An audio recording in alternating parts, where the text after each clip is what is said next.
돈 갚아라. 아니면 선사는 우리가 가져간다. 피투성이가 된 병호가 무릎을 꿇고 애원하지만 더 큰 충격이 기다리고 있었어요. 조상님들, 요가 파헤쳐져서 아파트 단지로 바뀐다는 얘기지.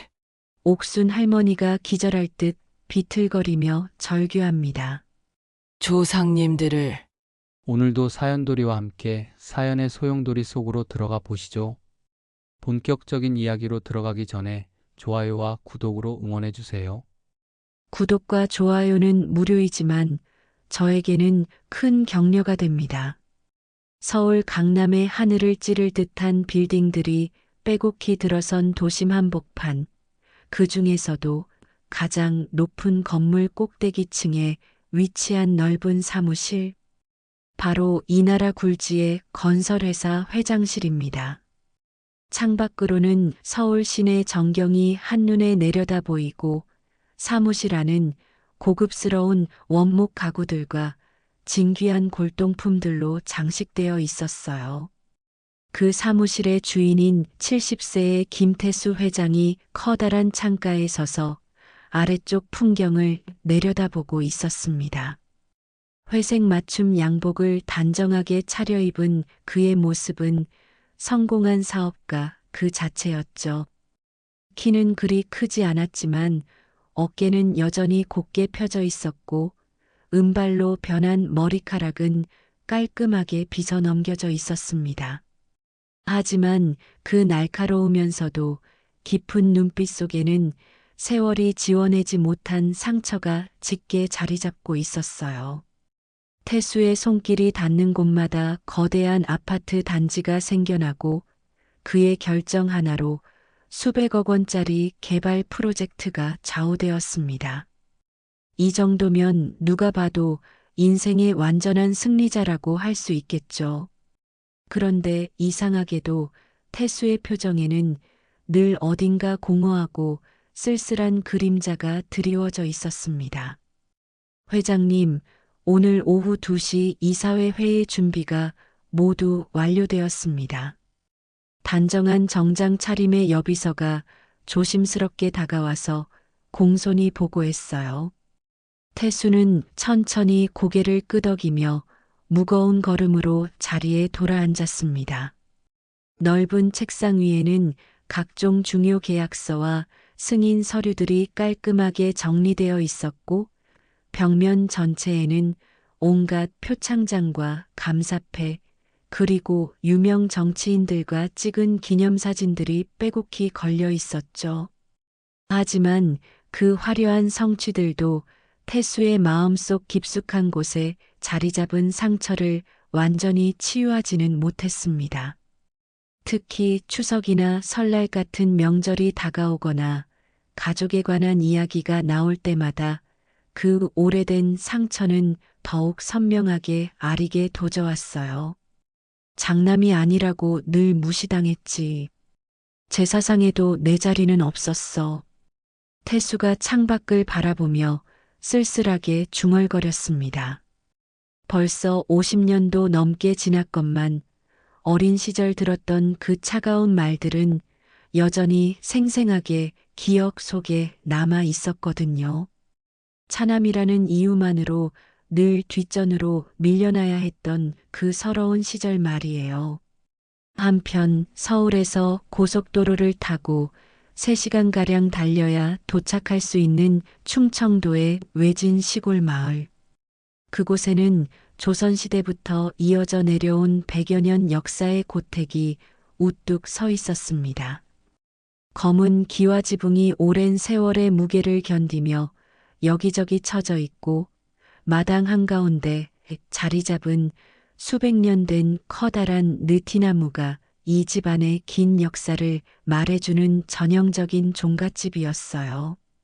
그 고택의 사랑채 마루에서 한 남자가 소주잔을 기울이며 혼자 술을 마시고 있었습니다.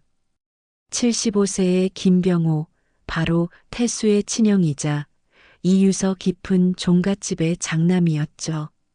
병호의 얼굴은 과도한 음주로 인해 붉게 달아올라 있었고 그의 앞상 위에는 이미 비워져 버린 소주병들이 여러 개 어지럽게 굴러다니고 있었습니다. 나는 이 집안의 장손이야. 그 자리는 절대로 변하지 않아. 병우가 허공을 향해 중얼거렸어요. 하지만 그의 목소리에는 확신보다는 절망감과 자기 최면적인 위로가 더 진하게 배어 있었습니다. 한때는 이 지역에서 꽤 이름을 날리던 성공한 사업가였지만 몇 차례의 연이은 사업 실패와 잘못된 투자로 인해 지금은 감당하기 어려운 빚더미에 완전히 파묻혀버린 상태였거든요. 병호의 아내인 이정희가 부엌에서 나와 조심스럽게 다가와서 빈 안주 접시들을 하나씩 치우기 시작했습니다. 여보, 제발 술 좀 그만 드시라고요. 이러다가 몸만 상해요. 정희의 목소리는 오랜 걱정과 깊은 안타까움으로 떨리고 있었어요. 하지만 병호는 아내를 쳐다보지도 않고 계속해서 술잔만 기울일 뿐이었습니다. 내가 무너지면 이 종가도 함께 완전히 무너져 버린다고. 조상 대대로 수백 년간 이어져 내려온 명문가가 하필 내 대에서 끝장날 수는 없어. 병호의 말은 마치 자신의 처참한 현실을 부정하려는 절망적인 주문처럼 들렸습니다. 실제로 종갓집의 경제적 상황은 정말로 심각하고 절망적이었거든요. 병고가 사업에서 진 막대한 빚 때문에 집안 재산의 대부분이 채권자들에게 담보로 잡혀 있었고, 이제는 조상 대대로 지켜져 내려온 신성한 선산마저도 경매로 넘어갈 위기에 처해 있었습니다. 정희는 무거운 한숨을 길게 내쉬며 부엌으로 터벅터벅 발걸음을 옮겼어요. 불과 몇 년 전만 해도 이 마을에서 가장 부유하고 존경받는 명문 집안이었는데, 이제는 매달 전기세 한 번 제대로 내는 것조차 걱정해야 하는 비참한 처지로 전락해버렸습니다. 그녀는 이미 여러 번 남편에게 자존심을 버리고 태수에게 도움을 요청해보자고 간곡히 제안했지만 병호는 장남으로서의 고집과 자존심 때문에 끝까지 완강하게 거부해왔어요. 시간이 흘러 어느덧 해가 뉘엿뉘엿 저물어가는 저녁 시간이 되었습니다. 태수는 여전히 텅 비어버린 조용한 사무실에 혼자 남아서 밀린 서류들을 차근차근 정리하고 있었어요. 회사 직원들은 모두 퇴근한 지 벌써 오래였고, 넓고 고요한 사무실에는 그만 홀로 남겨져 있었습니다. 이런 적막하고 고독한 저녁 시간이 어느새 그에게는 자연스러운 일상이 되어버렸죠. 문득 태수는 책상 맨 아래 서랍을 조심스럽게 열어 오래된 흑백 사진 한 장을 꺼내 들었습니다. 지금으로부터 60년도 더 전 어린 시절 형과 함께 정월 대보름에 찍었던 추억의 사진이었어요. 그때만 해도 두 형제는 정말 사이가 좋았고 서로를 아꼈거든요. 하지만 나이가 들고 어른이 되어가면서 장남과 차남이라는 신분상의 구분선이 점점 더 뚜렷하고 깊어졌고, 결국 두 사람 사이에는 아무도 메울 수 없는 깊고 어두운 골이 패이게 되었습니다. 그때도 결국 나는 늘 뒷전이었지. 태수가 사진 속 해맑게 웃고 있는 어린 자신의 모습을 오랫동안 바라보며 쓸쓸하게 미소를 지었습니다. 진호가 옛 사진을 바라보며 추억에 잠겨 있을 때 책상 위에 휴대폰이 울렸습니다. 모르는 번호였지만 태수는 전화를 받았어요. 여보세요.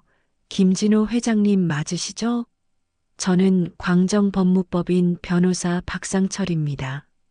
전화 너머로 정중한 목소리가 들려왔어요. 실은 김병호 씨와 관련된 급한 일로 연락드렸습니다. 진호의 표정이 굳어졌습니다. 무슨 일인가요? 김병호 씨의 채권자 측에서 의뢰받아 연락드리는 건데요. 종갓집 선상과 제사터가 강제 경매에 넘어가게 되었습니다. 혹시 연고자로서 알고 계시는지 확인차 전화드렸어요.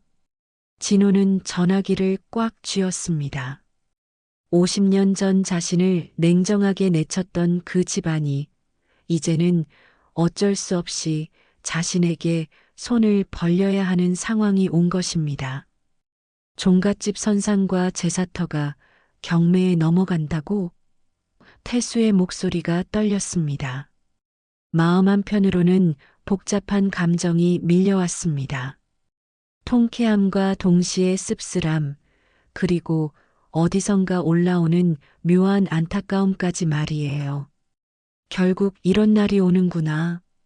태수가 중얼거렸습니다. 한편 종갓집에서는 병호가 마지막 자존심을 부여잡고 있었습니다. 며칠 전부터 채권자들의 독촉 전화가 끊이지 않았고 법원 집행관까지 다녀간 상황이었어요. 정희는 남편 앞에 무릎을 꿇고 애원했습니다. 여보, 제발 태수한테 도움을 청해요. 이러다가 정말 조상님들 산소까지 남한테 넘어가 버려요. 정희의 눈에는 눈물이 글썽거렸습니다. 하지만 병호는 고개를 가로저었어요. 안 돼. 차남놈한테 고개 숙일 바에야 차라리 이 집안이 망하는 게 낫다. 병고의 목소리는 떨리고 있었지만 여전히 완고했습니다.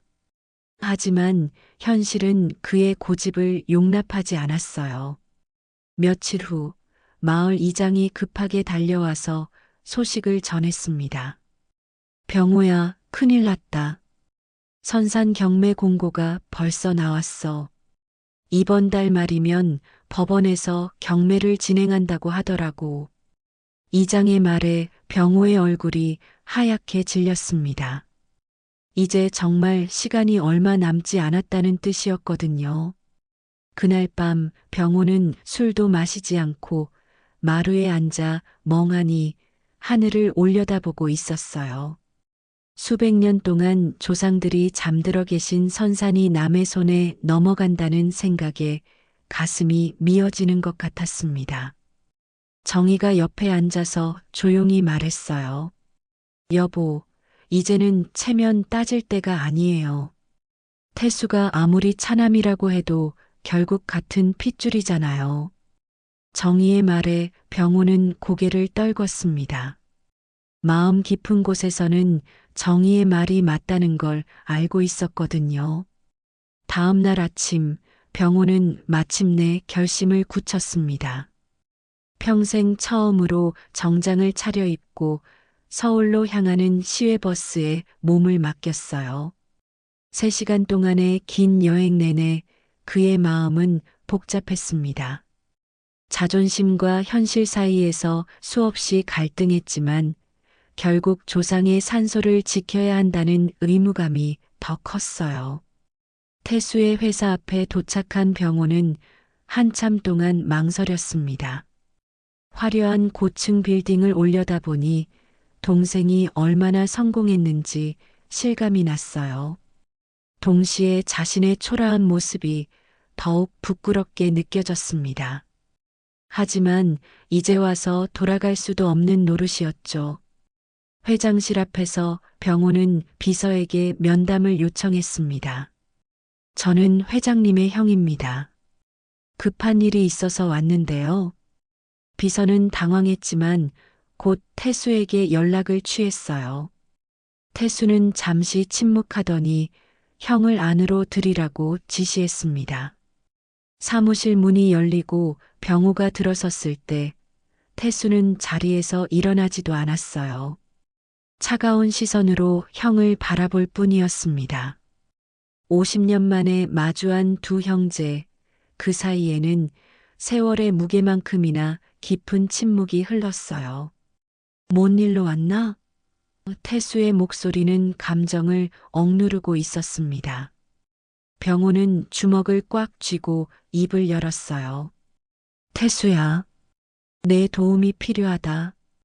평생 처음으로 동생에게 고개를 숙이는 순간이었습니다. 종갓집이 무너진다. 선상까지 경매에 넘어가게 생겼어. 태수는 비웃듯 웃으며 대답했습니다. 이제야 날 찾는구나. 그때는 내 존재조차 부정했으면서 어린 시절 병호가 했던 말들이 생생하게 되살아났어요. 넌 장손이 아니야. 너한테는 아무것도 없어. 병호의 얼굴이 붉어졌지만 꾹 참았습니다. 그때는 내가 어렸었다. 지금은 다르다고. 다르다고? 태수가 자리에서 일어났습니다. 50년 동안 연락 한 번 없던 형이 이제 와서 도움을 청한다고? 참 편리한 가족이네. 그때 태수의 아들 김민준 변호사가 사무실로 들어왔어요. 35살의 민준은 아버지를 닮아 키가 크고 인상이 날카로웠습니다. 상황을 파악한 민준이 조심스럽게 물었어요. 아버지, 무슨 일이신가요? 태수는 차갑게 대답했습니다. 내 큰아버지가 돈이 궁에서 오셨다. 조상 산소가 경매에 넘어간다는군. 민주는 병호를 바라보며 정중하게 인사했습니다. 안녕하세요, 큰아버지. 저는 태수 아버지 아들 민준입니다. 하지만 병호는 민준을 쳐다보지도 않았어요. 조카라고 해도 차남의 아들일 뿐이라는 생각이었거든요. 얼마가 필요한가? 태수가 직설적으로 물었습니다. 병호는 떨리는 목소리로 대답했어요. 총 빚이 15억 정도 되고 경매를 막으려면 그 정도는 있어야 할 것 같다. 15억. 태수가 코웃음을 쳤습니다. 형에게는 큰 돈이겠지만 나한테는 그리 큰 액수가 아니야. 하지만 그냥 줄 수는 없지. 병호의 눈에 희망이 번뜩 스쳤어요. 뭘 원하는데? 간단해. 태수의 눈빛이 차가워졌습니다. 형이 그토록 소중히 여기는 종손 자리를 나한테 넘기는 거야. 재사권도 집안 대표권도 모두 포함해서 말이지. 병호의 얼굴이 창백해졌습니다. 그건 안 돼. 나는 장손이라고. 그게 내 정체성의 전부야. 그럼 어쩔 수 없지. 태수가 자리에 앉으며 말했습니다. 문은 저기 있으니까 나가시면 돼. 오늘 이 대화는 없었던 걸로 하자고. 병호가 사무실을 나간 지 이틀이 지났지만 태수의 마음은 여전히 복잡했습니다. 책상 앞에 앉아 서류를 보고 있었지만 도통 집중이 되지 않았어요. 50년 만에 만난 형의 초라한 모습이 자꾸만 머릿속에 떠올랐거든요. 아버지, 정말 도와주지 않으실 건가요? 민준이 조심스럽게 물었습니다. 태수는 고개를 들어 아들을 바라봤어요. 내 생각은 어떤데? 솔직히 말씀드리면 아버지께서 평생 품고 계신 상처를 이해합니다. 하지만 조상님들의 산소가 남의 손에 넘어가는 건 민준이 말끝을 흐렸습니다. 태수는 깊은 한숨을 내쉬었어요. 바로 그때 비서가 급히 들어와서 보고했습니다. 회장님, 고향에서 전화가 왔습니다. 김옥순 할머니께서 직접 통화를 요청하신다고 하는데요. 83세의 김옥순, 바로 태수와 병호의 어머니였습니다. 태수는 잠시 망설이다가 전화를 받았어요. 어머니. 오랜만에 듣는 어머니의 목소리는 많이 늙어 있었습니다. 태수야, 내가 성공했다는 소리는 들었다. 하지만 형을 그렇게 매정하게 돌려보낼 줄은 몰랐구나. 옥순의 목소리에는 실망이 섞여 있었어요. 어머니, 그때 저를 내쫓으라고 한 분이 누구셨는지 기억하세요? 태수의 목소리가 차가워졌습니다. 장남에게만 모든 걸 몰아주라고 하신 분 말이에요. 옥수는 잠시 침묵했다가 말했습니다. 그때는 그게 집안을 지키는 길이라고 생각했다. 하지만 지금 보니 내가 틀렸구나. 내가 진짜 이 집안의 기둥이었어. 태수는 가슴이 뭉클해지는 걸 느꼈지만 표정은 굳건했어요. 이제 와서 그런 말씀을 하시는군요. 태수야, 제발 한 번만 집에 와보지 않겠니? 내 눈으로 직접 상황을 보고 결정해도 늦지 않을 거야. 옥순의 간청에 태수는 결국 고향에 가보기로 마음먹었습니다. 다음 날 아침 태수는 민준과 함께 고향으로 향했어요. 고급 세단을 타고 고속도로를 달리는 동안 태수의 마음은 더욱 복잡해졌습니다. 50년 만에 돌아가는 고향길이었거든요. 종갓집에 도착한 태수와 민준을 마중 나온 것은 지팡이를 짚고 나온 옥순이었습니다. 예전보다 많이 쇠약해진 어머니의 모습에 태수는 마음이 아팠어요. 하지만 감정을 드러내지는 않았습니다. 내가 그렇게 컸구나. 옥순이 태수를 보며 눈물을 글썽였습니다. 그리고 이 아이가 민준이냐? 정말 잘생겼네. 민준은 정중하게 인사했어요. 안녕하세요, 할머니. 손자 민준입니다. 옥수는 민준의 손을 잡고 반가워했습니다. 마당에는 이미 가족들이 모여 있었어요. 병호와 정희, 그리고 병호의 아들 김진호와 며느리까지 말이죠. 태수가 나타나자 어색한 침묵이 흘렸습니다. 어서 들어와라. 옥순이 태수를 이끌어 대청마루로 올라갔어요. 태수는 50년 전 그대로인 집안 풍경을 둘러봤습니다. 하지만 곳곳에서 낡고 퇴락한 흔적들이 보였어요. 어머니, 집이 많이 낡았네요. 태수가 말했습니다. 옥수는 쓸쓸하게 웃었어요. 돈이 없으니 손댈 곳이 없지 뭐. 지붕도 새고 마루도 부러진 곳이 한두 군데가 아니야. 그때 병호가 다가와서 어색하게 말했습니다. 태수야, 와줘서 고맙다. 하지만 태수는 냉담하게 대답했어요. 고마워할 일은 아직 없습니다. 그냥 구경하러 온 거니까요. 정희가 떨리는 목소리로 말했습니다. 태수야, 우리가 그동안 너무 못했다. 정말 미안해. 태수는 정희를 바라봤지만 대답하지 않았어요. 민준이 나서서 말했습니다. 큰아버지, 큰어머니, 상황이 어떤지 구체적으로 알려주세요. 제가 변호사니까 법적인 부분을 검토해 보겠습니다. 병호는 민준을 못마땅하게 바라봤어요. 차남의 아들이 무슨 권한으로. 하지만 정희가 남편을 말렸습니다. 여보, 지금이 어떤 상황인데 그런 소리를 해요. 옥순이 무겁게 입을 열었습니다. 민준아, 사실 상황이 생각보다 더 심각하다. 빚이 15억뿐만 아니라 이자까지 합치면 20억이 넘어. 태수의 얼굴이 굳어졌어요. 그뿐만 아니야. 옥순이 계속 말했습니다. 선산뿐만 아니라 이 집까지 담보로 잡혀 있어. 경매가 시작되면 우리는 갈 곳이 없게 돼. 태수는 충격을 받았습니다. 상황이 생각했던 것보다 훨씬 심각했거든요. 형, 도대체 무슨 사업을 했길래 이렇게 됐나요? 병호는 고개를 숙였어요.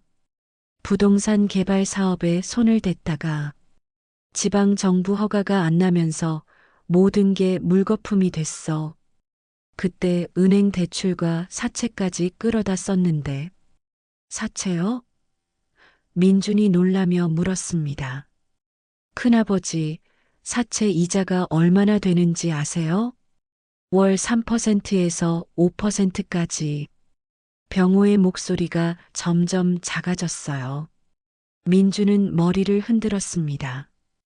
그럼 연 40%가 넘는 이자율이네요. 이건 정말 심각합니다. 옥순이 태수의 손을 잡았어요. 태수야, 내가 아니면 이 집안을 살릴 사람이 없다. 제발 도와다오. 태수는 어머니의 손을 바라봤습니다. 주름투성이가 된 그 손이 어린 시절 자신을 어루만져 주던 따뜻한 손이었다는 게 믿어지지 않았어요. 어머니, 저에게 도움을 청하기 전에 먼저 사과할 일이 있지 않나요? 태수의 목소리는 차분했지만 단호했습니다. 옥수는 눈물을 흘리며 고개를 숙였어요. 미안하다, 태수야. 너를 내쫓은 것도 차남이라고 무시한 것도 모두 내가 잘못했다. 하지만 태수는 여전히 마음을 열지 않았습니다. 사과로 지난 50년이 없어지는 건 아니죠. 그때 병우가 갑자기 소리쳤어요. 야, 태수. 내가 아무리 돈이 많아도 장소는 나야. 이 집안의 서열은 변하지 않는다고. 태수의 눈빛이 차가워졌습니다. 아직도 그런 소리를 하시는군요. 그럼 형이 알아서 해결하세요. 병호의 고함 소리가 대청마루에 울려 퍼지자 집안 전체가 얼어붙은 듯 조용해졌습니다. 태수는 천천히 자리에서 일어나 형을 노려봤어요. 50년 전 그 모멸감이 다시 가슴속에서 끓어오르고 있었습니다. 형, 마지막 경고입니다. 다시는 제 앞에서 그런 소리 하지 마세요. 태수의 목소리는 차갑게 가라앉아 있었지만 그 속에는 억눌린 분노가 꿈틀거리고 있었어요. 하지만 병호는 술기운도 있고 해서 더욱 흥분했습니다. 경고라고? 차남 주제에 형한테 경고를 해? 내가 아무리 돈이 많아도 피는 속일 수 없다. 장소는 나고 이 집안의 주인도 나야. 그 순간 민준이 벌떡 일어나 큰아버지 앞으로 다가갔어요. 큰아버지, 지금이 몇 년도인 줄 아세요? 이미 세상은 바뀌었습니다. 법적으로도 장남이라고 해서 모든 권리를 독점할 수 있는 시대가 아니에요. 법이 뭐가 중요해? 우리는 전통을 따라 살아왔다고. 병우가 민준을 향해 소리쳤습니다. 내가 무슨 자격으로 우리 집안 일에 끼어들어? 민준은 차분하게 대답했어요. 제가 변호사니까요. 그리고 이 집안의 일원이기도 하고요. 큰아버지께서 전통을 말씀하시는데 정작 그 전통을 지킬 능력도 없으면서 권리만 주장하시는 건 말이 안 됩니다. 병호의 얼굴이 불그락푸르락해졌어요. 이 녀석이 지금. 하지만 정의가 급히 남편의 팔을 잡아 끌었습니다. 여보, 제발 그만해요. 지금 우리가 화낼 상황이에요? 정의의 목소리는 절망으로 떨리고 있었어요. 내일 모레면 사채업자들이 또 찾아온다고요. 그때는 정말 어떻게 할 거예요? 옥순이 지팡이를 짚고 일어나서 무겁게 말했습니다. 병호야, 정의 말이 맞다. 지금은 체면 따질 때가 아니야. 그리고 태수를 바라보며 애원했어요. 태수야, 내 형이 술 먹고 하는 소리니까 너그럽게 받아오. 하지만 태수는 이미 마음의 문을 닫아버린 상태였습니다. 어머니, 저는 더 이상 들을 말이 없습니다. 민준아, 가자. 태수와 민준이 일어서려는 순간 마당 밖에서 시끄러운 소리가 들려왔어요. 차 몇 대가 급하게 들어오는 소리와 함께 거친 남자들의 목소리가 들렸습니다. 김병우 어디 있어? 나와. 사채업자들이 온 것이었어요. 앞장선 남자는 덩치가 크고 얼굴에 흉터가 있었습니다. 뒤따라온 부하들도 모두 험상궂은 표정이었어요. 정희가 겁에 질려서 옥순 뒤에 숨었습니다. 병호는 술이 확 깨는 기분이었어요. 너희들이 왜 여기까지? 돈 갚으라고 했지? 약속 어겼으니까 이제 직접 받으러 왔다. 사채업자 두목이 병호의 멱살을 잡아 끌었어요. 이 집도 좋고 저 뒤에 산도 좋더라. 다 우리 거야. 병호가 바닥에 넘어지면서 무릎이 깨졌습니다. 제발 조금만 더 시간을 달라고. 곧 해결될 거야. 시간? 벌써 석 달째 시간만 달라고 하잖아. 사채업자가 병호를 발로 걷어찼어요. 이제 더 이상 기다릴 수 없다. 내일까지 돈 안 갖고 오면 이 집 다 부숴버린다. 태수는 그 광경을 차갑게 지켜보고 있었습니다. 마음 한구석에서는 형이 불쌍하다는 생각도 들었지만 동시에 자업자득이라는 생각도 들었어요. 그때 사채업자 두목이 태수를 발견했습니다. 이 양반은 뭐야? 옷차림 보니까 돈 많이 있어 보이는데? 그의 시선이 태수가 타고 온 고급 승용차로 향했어요. 혹시 병호 동생이에요? 사채업자가 태수에게 다가왔습니다. 그럼 형 빚 대신 갚을 수 있겠네요? 태수는 아들의 말에 잠시 멈춰 섰습니다. 그리고 사채업자들에게 덤벼들려는 병호를 바라봤어요. 이게 내가 만든 결과다, 형. 사채업자들이 떠난 후 종갓집은 무덤처럼 조용해졌습니다. 병호는 마당 한구석에 주저앉아 피가 흘러내리는 입가를 닦고 있었어요. 정희는 남편 곁에서 눈물을 흘리며 상처를 살피고 있었고, 옥수는 대청마루에 털썩 주저앉아 망연자실한 표정이었습니다. 태수는 여전히 그 자리에 서서 무너져가는 가족들을 바라보고 있었어요. 마음 한편으로는 동정심이 일었지만 또 다른 한편으로는 차갑게 식어버린 감정이 그를 지배하고 있었습니다. 아버지, 이제 정말 가실 건가요? 민준이 조심스럽게 물었습니다. 태수는 고개를 끄덕였어요. 할 일은 다 봤다. 더 이상 여기 있을 이유가 없지. 하지만 발걸음이 쉽게 떨어지지 않았습니다. 어린 시절 뛰놀던 마당, 아버지와 함께 앉았던 대청마루, 형과 함께 나무에 올라 따먹던 감나무까지 모든 것이 추억으로 얽혀 있었거든요. 그때 정희가 태수의 앞에 무릎을 꿇고 말했습니다. 태수야, 제발 한 번만 도와줘. 우리가 그동안 당신을 너무 무시했다는 걸 안다. 하지만 지금은 당신 없이는 아무것도 할 수 없어. 태수는 정희를 내려다보며 씁쓸하게 웃었어요. 형수, 이제 와서 그런 말씀을 하시는군요.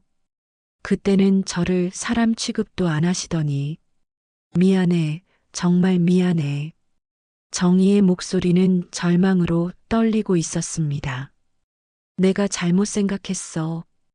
장남이 무조건 옳다고 믿었는데 이제 보니 그게 아니었어. 병호도 피투성이 얼굴로 태수를 바라봤어요. 평생 처음으로 동생 앞에서 이렇게 초라한 모습을 보이게 된 것입니다. 태수야, 내가 틀렸다.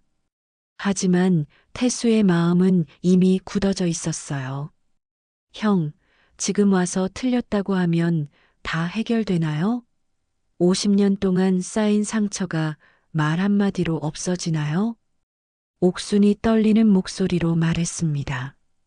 태수야, 어머니가 잘못했다. 모든 게 내 탓이야. 내가 원한다면 이 늙은 어미가 무릎 꿇고 빌게. 어머니까지 그러실 필요는 없어요. 태수가 차갑게 말했습니다. 그냥 각자 선택의 결과를 감수하시면 되죠.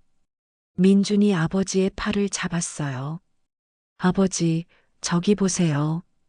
할머니가 우시고 계세요. 정말로 옥순의 눈에서 눈물이 흘러내리고 있었습니다. 태수야, 내가 원하는 게 뭐든지 다 해줄게.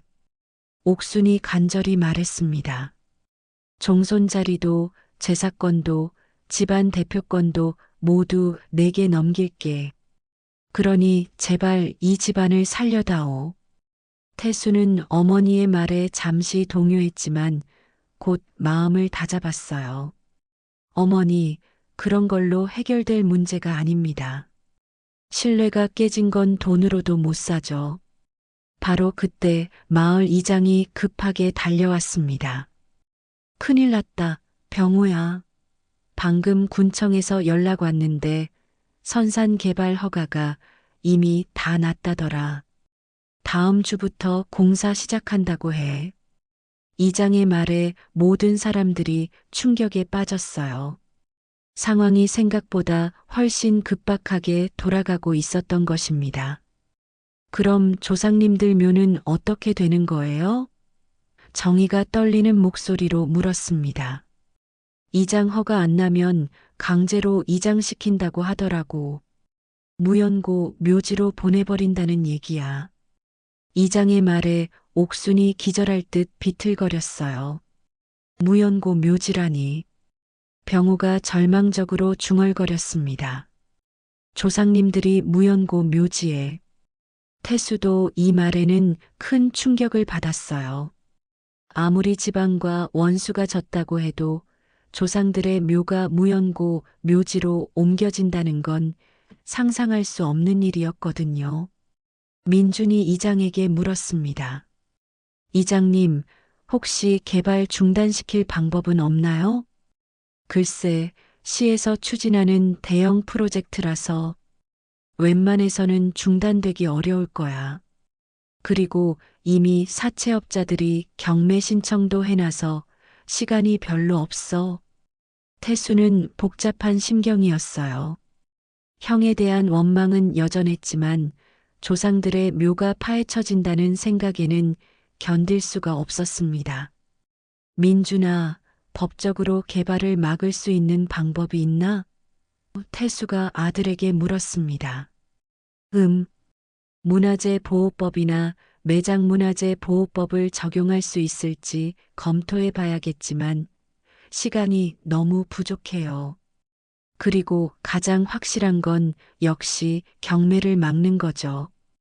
병호가 태수에게 다가가서 무릎을 꿇었습니다.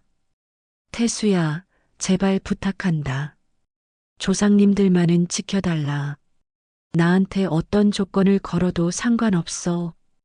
태수는 무릎 꿇은 형을 내려다봤어요. 평생 자신을 내려다보며 무시했던 그 형이 이제는 자신 앞에 무릎을 꿇고 있었습니다. 형, 정말 어떤 조건이라도 받아들이시겠습니까?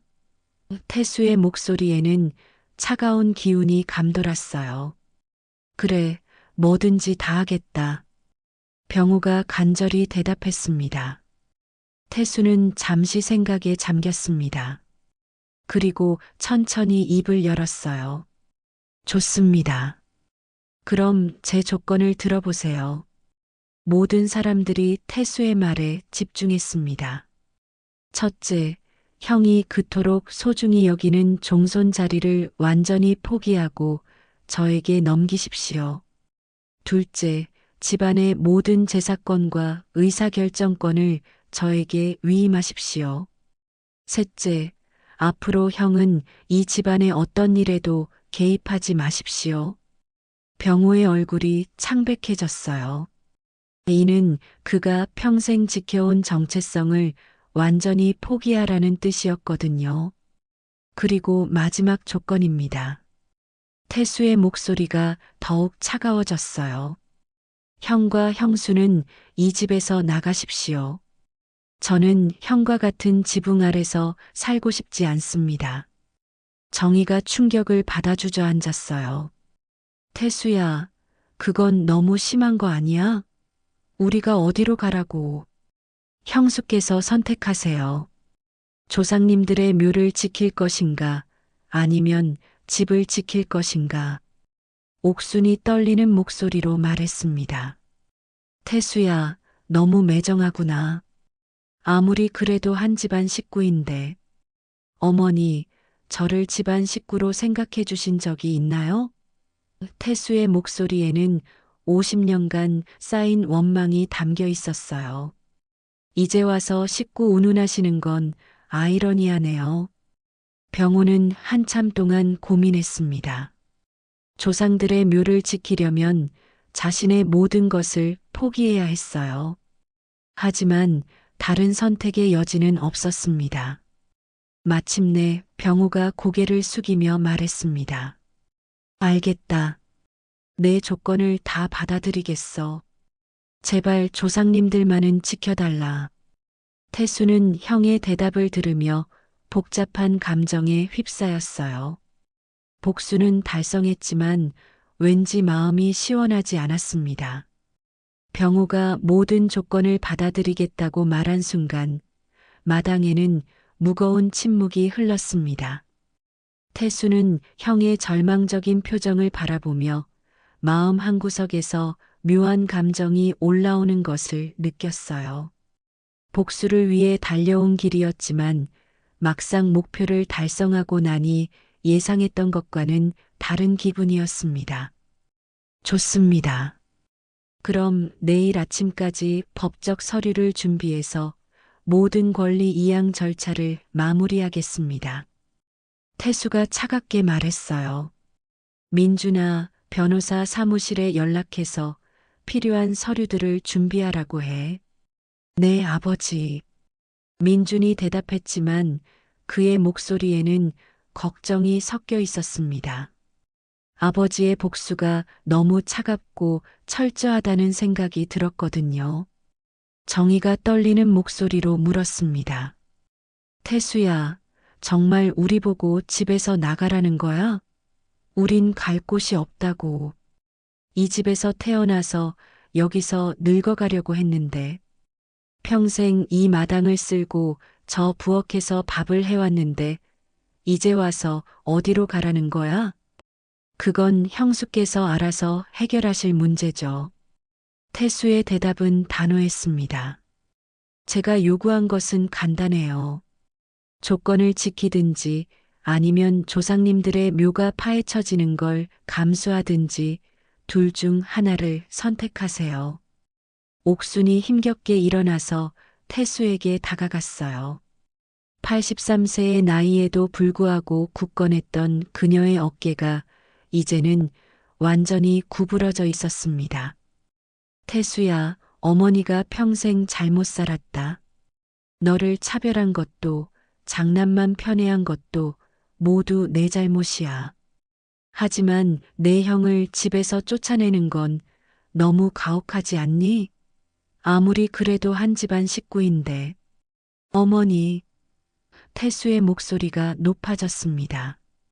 지금까지 저한테 한 번이라도 집에 들어오라고 하신 적 있나요? 명절 때도 아버지 제사 때도 저는 항상 문 밖에서 서성이기만 했잖아요. 그때는 가혹하다고 생각 안 하셨으면서요. 저한테는 한 집안 식구 대우도 안 해주셨으면서 이제 와서 그런 말씀을 하시는군요. 옥수는 할 말을 잃었어요. 태수의 말이 모두 사실이었거든요. 그동안 집안의 모든 중요한 일에서 태수는 철저히 배제되어 있었습니다. 차남이라는 이유만으로 말이에요. 제사 때도 술 따르는 순서에서조차 뒤로 밀려나야 했고, 가족 사진을 찍을 때도 한쪽 구석에 서 있어야 했습니다. 그때는 내가 무지했었다. 세상이 그렇게 돌아가는 줄만 알았어. 전통이라는 게 그런 거라고 생각했지. 옥순이 눈물을 흘리며 말했습니다. 이제라도 바로잡고 싶다고. 우리 모두 함께 살 수는 없을까? 너도 이 집의 아들인데. 너무 늦었어요. 태수가 쓸쓸하게 웃었습니다. 어머니께서 바로잡고 싶으시다면 제 조건을 받아들이세요. 그게 지금까지의 잘못을 인정하는 유일한 방법이거든요. 말로만 미안하다고 하면 뭐합니까? 바로 그때 멀리서 또 다른 차 소리가 들려왔어요. 이번에는 경찰차였습니다. 마을 파출소 경찰관 2명이 내려서 종갓집으로 걸어왔어요. 한 명은 나이가 지긋한 경사였고 다른 한 명은 젊은 순경이었습니다. 김병호 씨 계신가요? 경사가 공손하게 물었습니다. 병호는 놀라며 떨리는 목소리로 대답했어요. 저인데요. 무슨 일로 이렇게 찾아오셨는지. 아까 대부업체에서 신고가 들어왔습니다. 폭력 행위와 협박이 있었다고 하는데 사실 확인차 나왔습니다. 경사의 말에 병호의 얼굴이 더욱 창백해졌어요. 설상가상으로 법적 문제까지 생긴 것입니다. 폭력이라니요? 저희가 당한 건데요. 저 사람들이 저희 집에 쳐들어와서 남편을 때리고 협박했다고요. 정희가 억울하게 말했습니다. 오히려 그 사람들이 저희를 때렸는데 무슨 소리예요? 그런데 신고 내용을 보니 김병고 씨가 먼저 시비를 걸고 폭언을 했다고 되어 있습니다. 그리고 채무 이행을 거부하면서 도주할 위험이 있다고 신고했더군요. 순경이 수첩을 들여다보며 말했습니다. 또한 허위 담보로 사기를 쳤다는 의혹도 제기되었고요.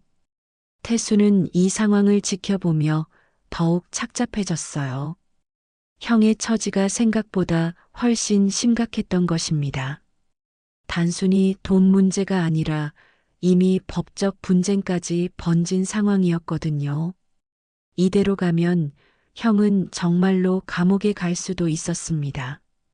민준이 경찰관들에게 다가가서 명함을 건넸습니다.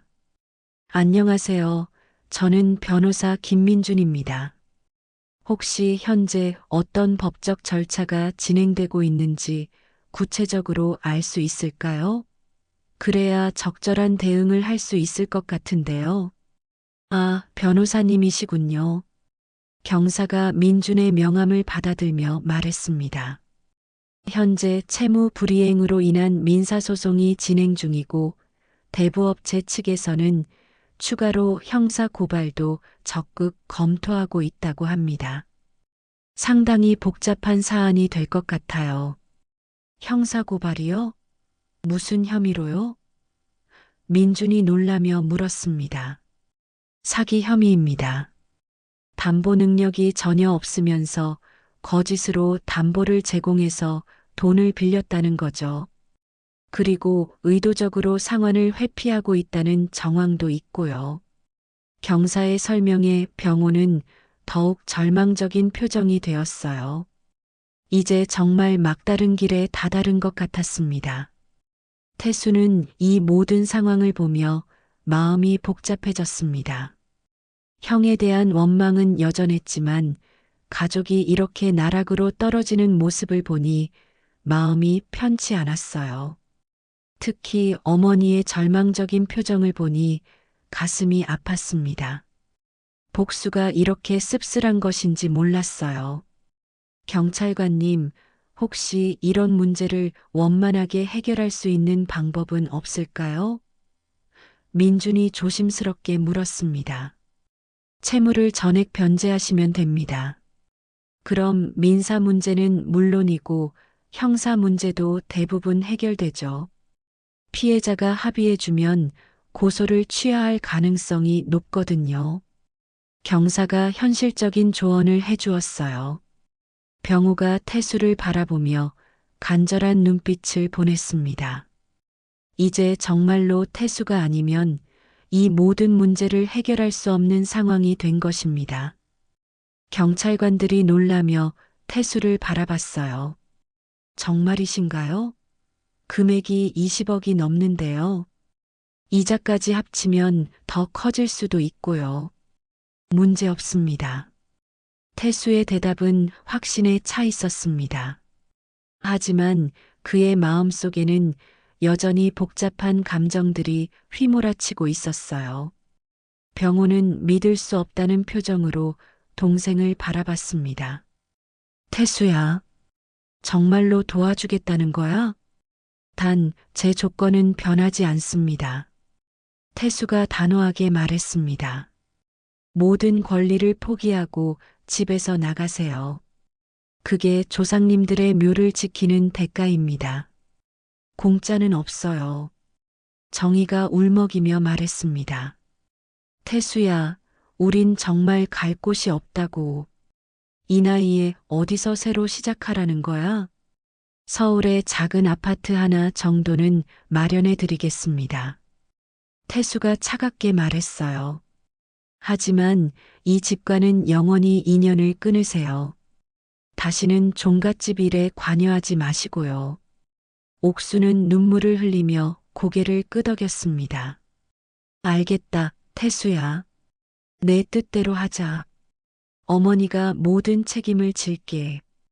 이 모든 일이 내가 잘못 키운 탓이니까.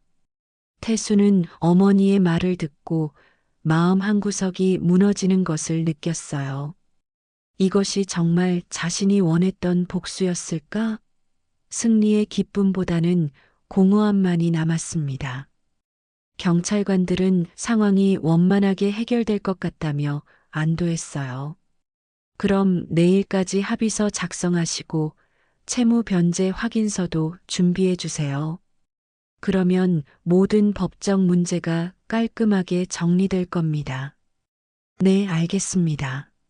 민준이 공손하게 대답했습니다.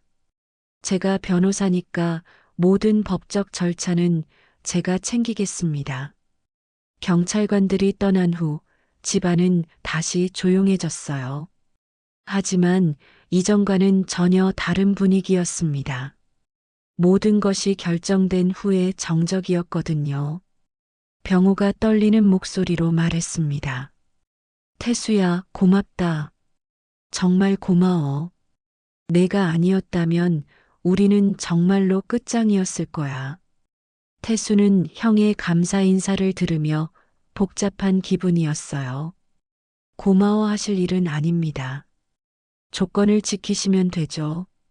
그 다음 날 아침, 태수는 일찍 일어나서 고향집 마당을 걸어 다녔습니다. 50년 만에 다시 밟아보는 고향 땅이었어요. 어린 시절 형과 함께 뛰놀던 그 마당이 이제는 자신의 소유가 될 예정이었습니다. 민준이 서류 가방을 들고 나와서 아버지 곁에 다가갔어요. 아버지, 모든 서류 준비가 완료되었습니다. 종손 권리 이양서, 재산 관리권 위임장, 재사권 양도서까지 모두요. 그래, 수고했다. 태수가 아들의 어깨를 두드렸습니다. 곧 가족들이 모두 대청마루에 모였어요. 병호와 정희 그리고 옥순까지 모두 심각한 표정이었습니다. 역사적인 순간이 펼쳐지려 하고 있었거든요. 민준이 서류들을 펼쳐놓고 설명했습니다. 이 서류들에 서명하시면 종갓집의 모든 권리가 합법적으로 태수 아버지에게 이양됩니다. 재사권, 재산관리권, 집안 대표권까지 모두 포함되어 있어요. 병호는 떨리는 손으로 펜을 들었습니다. 평생 지켜온 장손으로서의 정체성을 포기하는 순간이었어요. 정말 이렇게 하는 게 맞는 건가? 큰아버지, 지금에 와서 후회하시면 안 됩니다. 민준이 단호하게 말했어요. 조상님들의 묘를 지키는 것이 먼저죠. 병호는 한참 동안 망설이다가 마침내 서명을 했습니다. 그 순간 종갓집의 모든 권리가 태수에게 넘어가게 되었어요. 정희도 눈물을 흘리며 서명했습니다. 미안해, 태수야. 우리가 너무 잘못했어.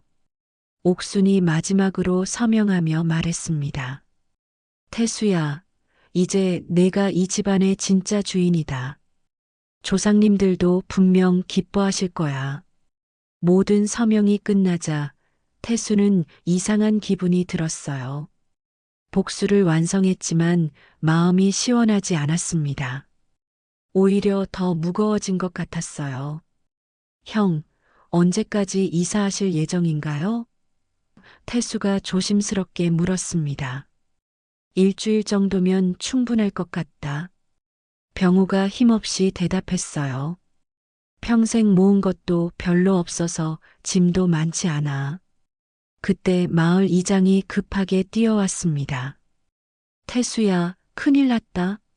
개발업체에서 내일 당장 공사 시작한다고 연락 왔어. 모든 사람들이 충격을 받았어요. 시간이 생각보다 훨씬 급박했던 것입니다. 내일이라고요?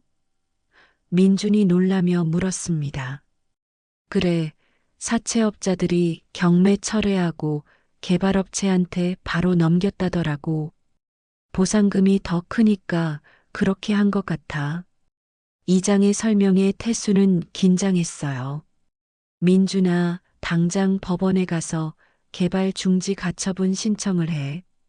태수가 급하게 지시했습니다. 네, 바로 준비하겠습니다. 민준이 서둘러 움직였어요. 하지만 그때 또 다른 소식이 들려왔습니다. 개발업체 직원들이 벌써 선산 입구까지 와 있다는 것이었어요. 안 돼, 조상님들을. 옥순이 울부짖었습니다. 태수는 더 이상 망설일 수 없었어요. 모두 선산으로 가시오. 가족들이 모두 선산으로 달려갔습니다. 정말로 포클레인과 트럭들이 이미 도착해 있었어요. 작업 인부들이 측량 장비를 설치하고 있었습니다. 잠깐, 태수가 큰 소리로 외쳤습니다. 여기는 사유지입니다. 개발업체 현장 소장이 다가왔어요. 누구시길래 방해하시는 거죠? 우리는 합법적인 절차를 거쳐서 온 겁니다. 민준이 서류를 들고 나와서 말했습니다. 저는 변호사 김민준입니다. 이 땅의 소유권에 문제가 있어서 개발을 중단해 주셔야겠습니다. 무슨 소리예요? 경매로 정식으로 낙찰받은 땅인데요. 소장이 반박했어요. 경매가 취소되었습니다. 태수가 단호하게 말했습니다. 채무가 모두 변제되어서 경매 자체가 무효가 되었어요. 소장은 당황하며 본사에 전화를 걸었어요. 잠시 후 그의 표정이 어두워졌습니다. 확인해 보니 정말 경매가 취소되었네요. 오늘 작업은 중단하겠습니다. 소장이 아쉬워하며 말했어요. 포클레인들이 하나씩 철수하기 시작했습니다. 가족들은 안도의 한숨을 내쉬었어요. 옥순이 조상들의 묘 앞에 무릎을 꿇고 울었습니다. 조상님들, 다행히 지켜냈습니다. 태수가 지켜냈어요. 태수도 조상들의 묘 앞에 무릎을 꿇었어요. 할아버지, 아버지, 이제 제가 이 집안을 책임지겠습니다. 병우가 태수의 옆에 와서 무릎을 꿇었습니다. 태수야, 정말 고맙다. 내가 아니었다면. 형, 이제 그만하세요. 태수가 형의 말을 끊었습니다. 우리는 이제 남남입니다. 그 말에 병고의 얼굴이 창백해졌어요. 태수의 복수는 정말로 철저했습니다. 그날 저녁 태수는 혼자 선산에 남아 있었어요. 조상들의 묘를 바라보며 깊은 생각에 잠겼습니다. 이게 내가 원했던 것이었나? 태수가 혼잣말로 중얼거렸습니다. 복수는 완성되었지만 마음은 더욱 공허해졌어요. 민준이 아버지를 찾아와서 옆에 앉았습니다. 아버지, 후회하세요? 글쎄다. 잘 모르겠어. 태수가 솔직하게 대답했어요. 복수가 이렇게 씁쓸한 줄은 몰랐다. 부자는 조용히 앉아 석양을 바라봤습니다. 새로운 시작이 기다리고 있었지만 그 시작이 과연 행복할지는 아무도 알 수 없었어요. 그날 밤 태수는 고향집 대청마루에서 홀로 술잔을 기울이고 있었습니다. 50년 만에 다시 앉아본 그 자리였어요. 어린 시절 아버지와 함께 앉아 이야기를 나누던 그 추억의 장소에서 이제는 혼자만의 시간을 보내고 있었습니다. 달빛이 마당을 은은하게 비추고 있었고 바람에 흔들리는 나무 소리가 조용한 밤 공기를 가르며 들려왔어요. 문득 태수는 돌아가신 아버지의 목소리가 들리는 것 같았습니다. 태수야, 장손이든 차남이든 결국 피는 하나다. 형제가 원수가 되어서야 되겠니? 태수의 눈에 눈물이 맺혔습니다. 복수를 위해 달려온 길이었지만 이제 와서 보니 자신이 정말 원했던 것은 복수가 아니었다는 깨달음이 밀려왔어요. 진짜 원했던 것은 인정이었습니다. 가족으로서의 인정, 집안 구성원으로서의 인정 말이에요. 그래, 나는 복수하러 온 게 아니었구나. 화해하러 온 거였어. 태수가 혼잣말로 중얼거렸습니다. 그동안 마음속 깊이 쌓아둔 분노와 원망의 벽이 서서히 무너지고 있었어요. 그런 태수의 모습을 창문 너머로 지켜보던 민준이 조심스럽게 다가왔습니다. 아버지, 잠 안 오세요? 민준아, 앉아라. 태수가 아들 옆자리를 가리켰어요. 너는 어떻게 생각하니? 내가 너무 가혹했나? 민준은 잠시 망설이다가 솔직하게 말했습니다. 솔직히 말씀드리면 처음에는 아버지의 마음을 이해했어요. 그동안 받으신 상처가 얼마나 깊었는지 알거든요. 하지만 지금은 조금 다른 생각이 들어요. 어떤 생각? 복수보다는 화해가 더 어려운 길이지만 더 의미 있는 길인 것 같아요. 아버지께서 정말 강한 분이라면 용서할 수 있는 힘도 보여주실 수 있지 않을까요? 태수는 아들의 말에 깊이 공감했습니다. 그동안 자신이 놓치고 있었던 진실이었어요.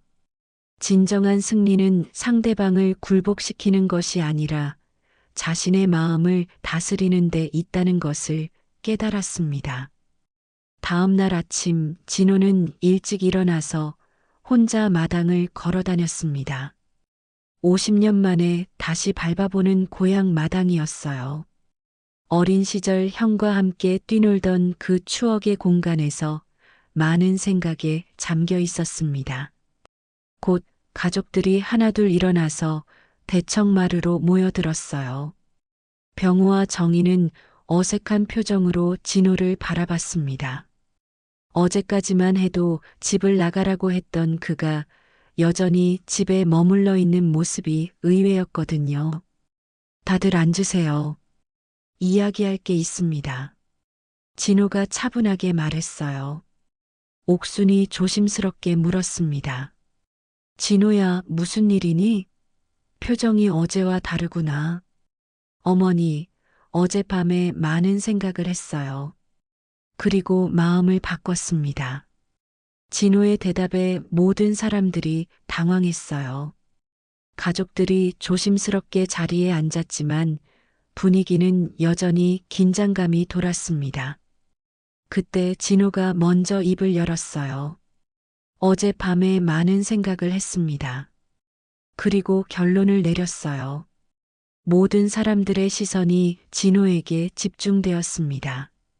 제가 너무 멀리 간 것 같습니다. 복수에만 매달려서 정작 중요한 것을 놓쳤어요. 병우가 놀라며 물었습니다. 진호야, 무슨 소리야? 형, 저는 이 집안을 되살리고 싶습니다. 하지만 형과 형수를 내쫓는 방식으로는 안 되겠어요. 그건 조상님들이 원하시는 일이 아닐 테니까요. 정희가 눈물을 글썽이며 말했습니다. 진호야, 정말이야? 네, 정말입니다. 다만 몇 가지 새로운 규칙이 필요해요. 진호가 진지하게 말했습니다. 앞으로 이 집안은 장남, 차남의 구분 없이 모두 평등하게 운영되어야 합니다. 그리고 모든 중요한 결정은 가족회의를 통해서 정하고요. 민준이 아버지의 변화에 감동받아 말했습니다.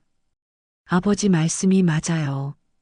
전통도 중요하지만 시대에 맞게 바뀌어야 하는 부분들이 있잖아요.